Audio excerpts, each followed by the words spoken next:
Alright, so this is our first practice session. Practice is important to mastering any skill, but we're also going to learn some new tricks and some tips as we go through this.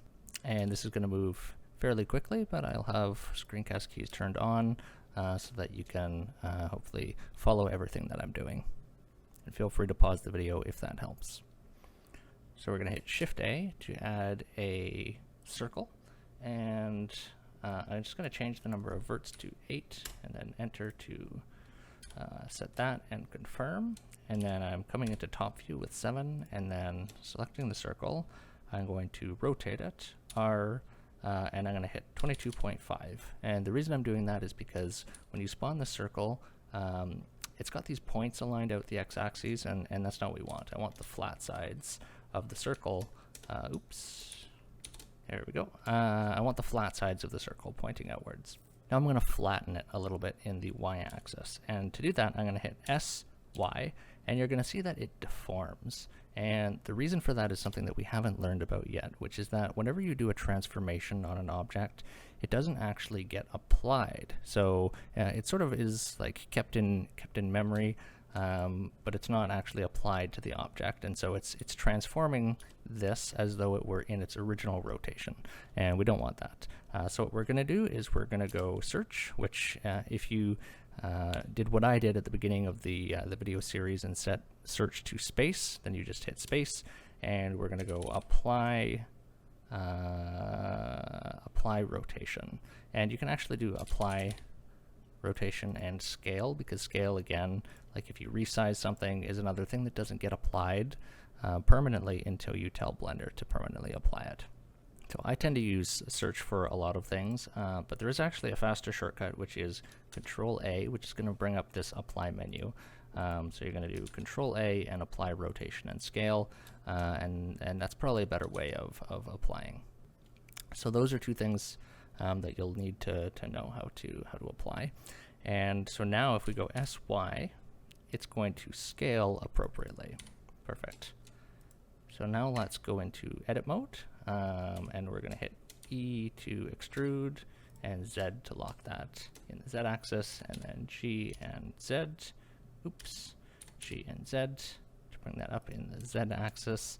And I'm going to extrude in Z and scale, and extrude and scale, and then this is going to form sort of the handle of what we're making, and what we're making is actually a pickaxe. So this bottom here currently as well is not capped, so I'm going to hit F to form a face here, and then E to extrude and S to scale, so that we've got sort of a handle down here at the bottom. And at the top, again, I'm going to select this whole top edge loop here and go E to extrude just a little bit, and then S to scale. This is going to be like the part of the pickaxe where the head would attach. So E to extrude in the Z axis, and then E to extrude again, S to scale down. And I want it to look like the handle is sort of peeking out or like poking through the top, because that is what happens with pickaxes and axes. And so on this top here, I'm just going to hit E to extrude this face. And if you don't have a face here, just highlight the loop and hit F to add a face, and E to extrude. And now we've got the handle and the piece that the pickaxe will come out of. All right, now I do need to make this top a little bit wider, so I'm going to alt-click on this edge in face select mode, and what that's going to do is select this whole face loop. So you can alt-click edge loops to select an edge loop. You can also alt-click face loops to select a face loop. And I'm going to hit SY to scale this a little bit up in the y-axis, and maybe also just on this face and this face, I'm going to SY to make those a little bit larger as well, because they're sort of a little too narrow. All right, so next I'm going to add, let's see, 2 loop cuts. Let's do one near the top and one nearer to the bottom. And another trick here, by the way, is if you alt-click a loop cut. So it's you've just added a loop cut here and you don't like the position, you can press G twice, so GG, to slide it, and in that way you can reposition the entire loop. So I'm going to go into face mode here and select this face and this face, and then we're going to do another extrusion, but this time we're going to do sort of a different extrusion. So we're going to search again, space for me, but it may be a different key for you if you didn't set that, like we did in the first video. And I'm going to search for extrude faces along normals. And when you click that, when you drag the mouse up, it's going to extrude these out. And the reason we do that is because otherwise, if you just extrude these faces without using that command, it's going to extrude them both in the same direction, and that's not what we want. We want this one to extrude to the right and this one to extrude to the left. Alright, so with this face and this face selected, we're going to do that. Extrude faces along normals, and make sure you're extruding them the correct direction, because they will, for example, like here, if I did it like this, I extruded them all the way through to the wrong side. And so you want to make sure that they are, you want to make sure that they are extruding outwards and not inwards. So extrude outwards, about yay far is probably fine. And then we're gonna, with both of them still selected, do S, Z to make it smaller in the Z axis, like that. And then 3 to tab into side view mode, and do S, Y to make it come to sort of a point. There we go. So our pickaxe is almost done. We need to do 2 more things. We need to make the curve for each end, and we also need to make the handle flare out a little bit more at the bottom. So let's do the bottom handle first. So I'm going to add a loop cut here, maybe there, and then Alt-Z to go into wireframe so that I can select all the way through the mesh and select this whole bottom piece, and I'm just going to scale it up slightly, like that. That's probably good. And then for this, what we're going to do is grab this face. So in face select mode, grab this point, and we're just going to hit GZ to drag them both down.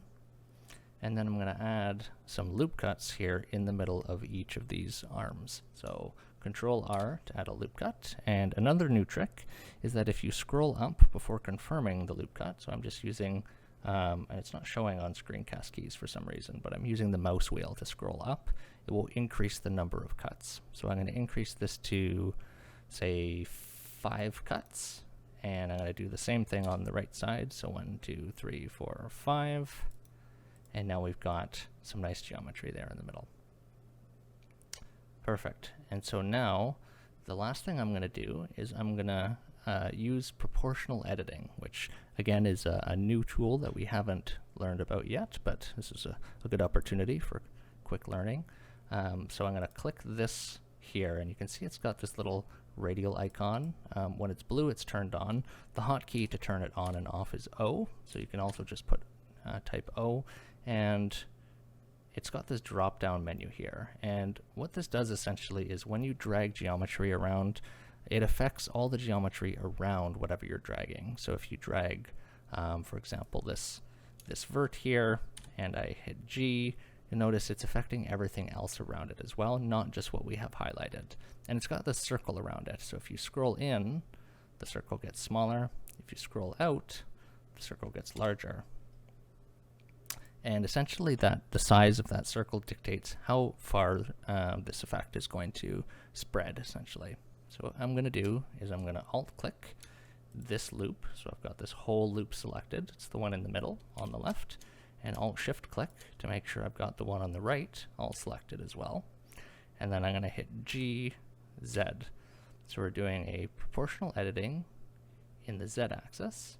And I'm just going to scroll down so that it's only affecting the geometry that's around those. So it's not affecting the handle and the head. It's just affecting the geometry that's immediately around them. And that's how we're going to get that nice curve on the pickaxe.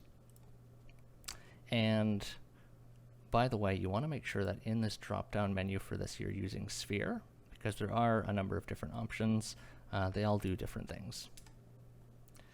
So this is looking pretty good. I do think that these could be a little bit wider, so I'm just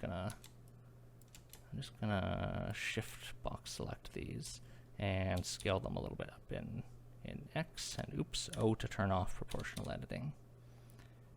X, something like that. And there we go. That is our low poly pickaxe, and it's done, and it looks pretty good. So you can see how quick it is to make models once you have sort of these basics down. But we're going to do more of these practice sessions later where we learn new tricks and also sort of practice making objects.